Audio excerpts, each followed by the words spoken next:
आज मध्य आणि हार्बर रेल्वे मार्गावर मेगा ब्लॉक आहे। दुरुस्तीच्या कामांसाठी दोन्ही मार्गांवरती ब्लॉक घेण्यात आलाय। मध्य रेल्वेच्या माटुंगा ते मुलुंड दरम्यान मेगा ब्लॉक असणार आहे, तर हार्बर रेल्वेच्या कुर्ला ते वाशी दरम्यान ब्लॉक असणार आहे।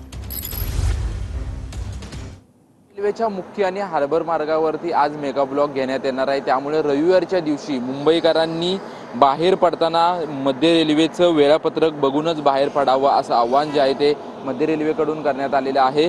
मध्य रेल्वेच्या मुख्य मार्गावरती आणि हार्बर मार्गावरती सकाळी 10:30 ते 3:30 वाजलेपर्यंत जे आहे ते मेगा ब्लॉक घेण्यात येणार आहे। तांत्रिक कामासाठी आणि इतर अभियांत्रिकी कामासाठी जे आहे तो हा मेगा ब्लॉक घेण्यात येणार असल्याचं मध्य रेल्वेकडून सांगण्यात आलेलं आहे। आणि याचा परिणाम म्हणून जे आहे ते मध्य रेल्वेची वाहतूक जी आहे ती मुलुंड ते माटुंगा दरम्यान जी आहे ती जलद गतीची वाहतूक जी आहे ते धीम्या मार्गावरती वळवण्यात आलेली आहे। आणि हार्बर मार्गावरती जे आहे ते कुर्ला ते वाशीपर्यंत पूर्णपणे वाहतूक जी आहे ते बंद राहणार आहे। 10:30 ते 3:30 वाजेपर्यंत पूर्णपणे वाहतूक कुर्ला ते वाशी दरम्यान हार्बर मार्गावरती बंद राहील असं मध्य रेल्वेकडून सांगण्यात आलेलं आहे। कॅमेरामॅन कमलेश डोंगरेसह निवृत्ती बाबर, TV9 मराठी, मुंबई।